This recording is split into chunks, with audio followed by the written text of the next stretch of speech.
dépôt de gerbes avec en fond la sonnerie en hommage aux morts.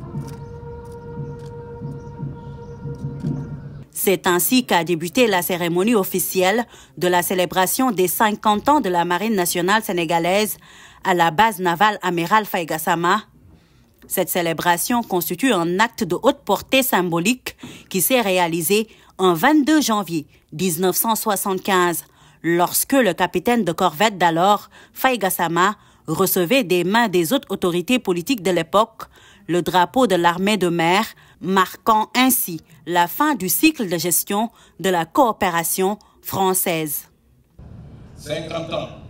c'est donc un demi-siècle de prise en charge de notre propre destinée, d'écriture de notre propre histoire maritime et navale, à travers certes un legs colonial, mais qui n'occulte en aucune manière l'histoire maritime antérieure de notre pays, ouvert depuis toujours sur l'océan.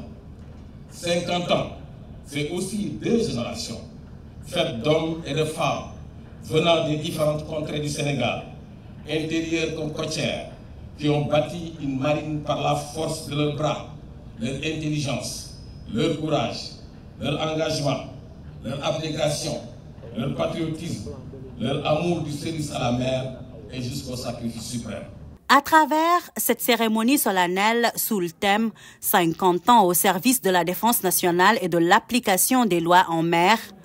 la Marine nationale célèbre donc tous ces hommes et femmes qui, unis par des liens solides et indéfectibles d'équipage et de fraternité d'armes, ont servi une marine dans la solitude, la discrétion et l'humilité qu'impose la mer et tout ce qui la côtoie,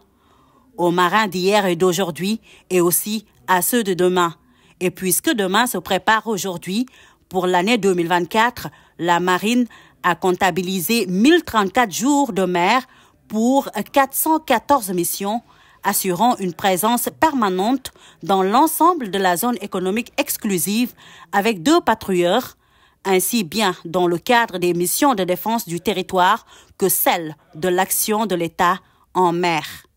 Au-delà de sa posture permanente de sûreté et de veille sur notre territoire, elle a pris en charge dans sa totalité tout le spectre complexe et varié des missions d'action de l'État en mer. Dans le cadre de la police des pêches, la Marine nationale a contrôlé 151 navires et arraisonné 27. Environ 6 000 personnes ont été secourues dans la lutte contre l'immigration irrégulière par voie maritime, après l'interception de 48 pirogues, tandis que 162 personnes en situation de détresse ont fait l'objet de sauvetage en mer. La marine assure aussi la sécurisation des sites offshore d'exploitation du pétrole et du gaz au GTA, en liaison avec la marine mauritanienne et aussi à Sangomar offshore profond récemment sur instruction des plus hautes autorités de l'État. Elle est ainsi garante de la durabilité de l'exploitation de nos ressources en mer.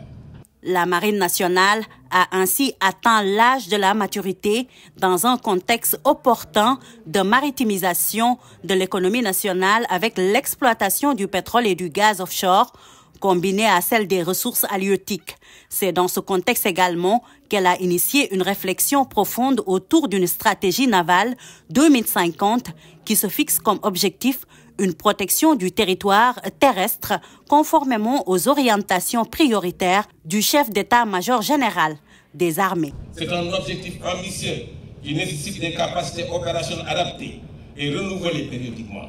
des moyens efficaces de recueil et de partage d'informations et une mise en cohérence de toutes les actions publiques menées dans le cadre d'une meilleure sécurisation de notre espace maritime. Il convient de souligner que dans la mise en œuvre d'une gouvernance sécuritaire efficace en mer, il y a un besoin d'optimisation des ressources publiques par la coordination et la mise en cohérence des actions menées dans les différents départements qui concourent à l'action de l'État en mer.